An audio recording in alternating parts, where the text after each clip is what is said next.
It's the same as watching it. You make your evaluations, and there's a lot of things we did well that we'll build upon, but there's also a lot of mistakes that we made in the game that we need to correct, and that's part of the process. We always have a very thorough examination post-game, and it's the same as every week. We really lose, so that's going to be the process.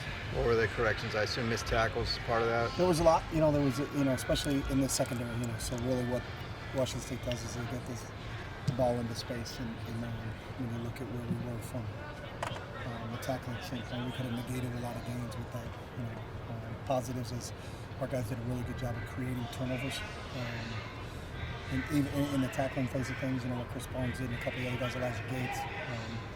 But the missed tackles were certainly part of our defense that we have to clean up. How did the team go from having 2 takeaways in 3 games to 6 and 1? I mean, a lot of it goes to the ball being exposed, and so we knew that kind of going in the way, and our defensive staff did a really good job emphasizing all week of how to attack the way they carry the football and to get after them from that standpoint. So, and I've always been at places where sometimes there's a drought and then they come in bunches.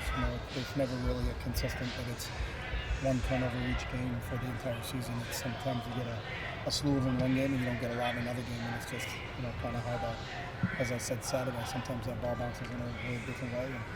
And the cool part of forced fumbles is I've been in games where we forced 4 or 5 fumbles but didn't recover any of them. So it's not a turnover. The fumble was caused, but we didn't recover it. So it was unique. I think we were joking with Josh Woods earlier. He was kind of like a magnet. He ended up coming up with 3 of them. But a lot of what Josh did, even the last one, the second to last one, when Chris stripped the receiver, Josh was wrestling the passer, but it was a byproduct of his effort of turning and running to the football, which you practice every day. But with 2 minutes and 38 seconds to go in the game, he's really doing it. So when the ball came out, the official ruled him down.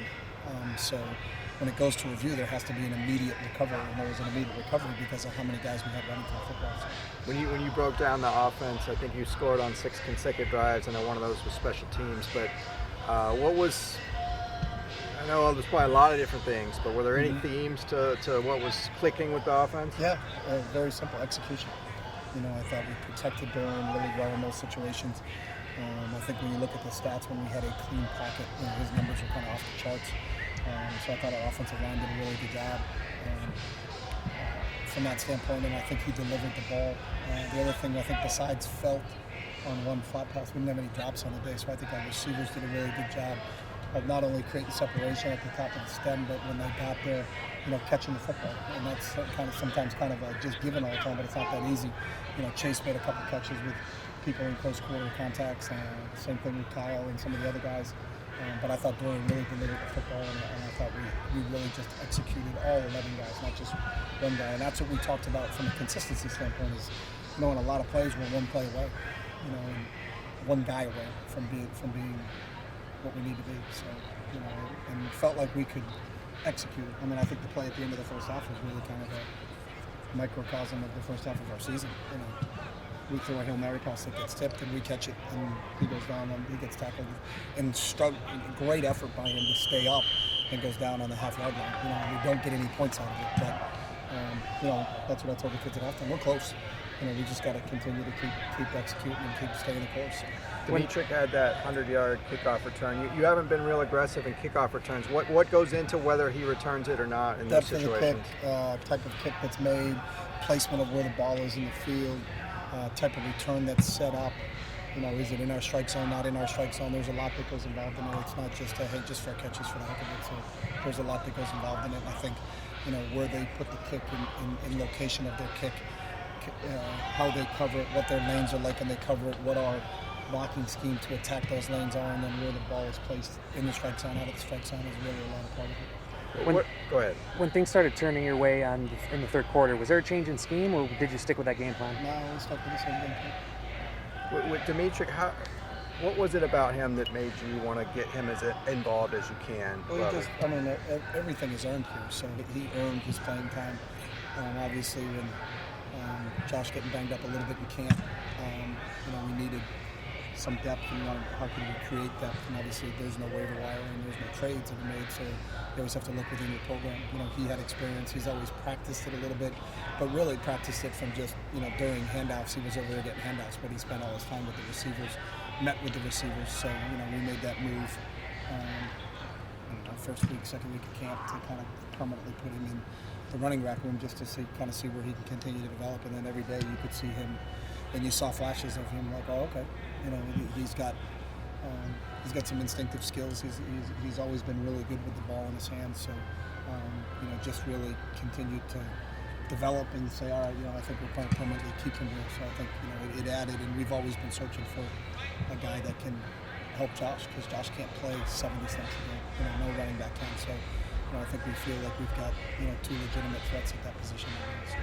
Rashad Williams, can you talk about his performance? Yeah, he got his first extended playing time, and that's what happens when you're a young team. We had a lot of guys get a lot more significant playing experience Saturday, and I thought for the most part did a good job. Obviously it's the ultimate game to go in as a DB for your go first extensive playing time and against a team that's going to throw the ball every down, and that's what he did. And I thought there was a lot of good. There's some we have to clean up, but there's a lot to build upon there. So we're excited a little bit about bringing him along and growing him with the rest of the group. What was the sideline infection on the kickoff return? What happened there? What's that? The official ran into one of our operations guys. He was too far toward in the white, and you're not allowed to be in the white. So. Were you worried that was going to wipe out the? No, it's not. The penalty is assessed on the kickoff. Okay. But it still doesn't help you, so we need to clean that up. What's the status on Theo Howard and Quentin Lake? We'll see this week kind of where they are in terms of where they are. I don't have a status update. Nothing's changed from last week, so we'll see kind of how they progress and what happens in this week. Michael Alves, is he out for long? Mike is out for a while. Okay, and what about Casimir Allen? Is there any update on his situation? When I have an update, I'll give it to you next. Okay. Coach, is this, would you consider this, like, you scored this week, like, so your score line is 14-14, 14-67. Do you go to the kids and tell them this is what you can do? Is this a turning point for the team? Yeah, we should score 67 in every game we play. No, you don't do that. I think we take every game individually and assess how you do it. The defenses that you play are different. The personnel and their defenses are different. So every game has its own identity, has its own way of expressing itself, and that's just a byproduct of what occurred on Saturday. And fortunately for us, in the shootout game, we were prepared to play in the shootout game and capitalize on it. But last week's game doesn't have any bearing on this week's game, and that's what I think our players have to understand. We played well last Saturday because we practiced well during the week. So that's the real correlation that we're trying to put home with the players. When you have a win like that, do you have to say anything extra to make sure guys turn the page and shift their focus to the next opponent instead of looking backwards? We'll see. This is our first day back with them, so we didn't get back till 5 a.m. Yesterday on Sunday, so Sunday's their day off. Today's our first day back, so we'll see. But I think these kids get it. They understand it. And when you're involved in football, you only get 12 opportunities during the regular season, so we can't afford to spend too much time, whether it's a win or a loss, on the last game, because that affects your preparation for the next week. So, whether you win, you get 24 hours to enjoy it, and then if you lose, you got 24 hours to process out about it. But then you got to move on. It's got to be like forward moving operations.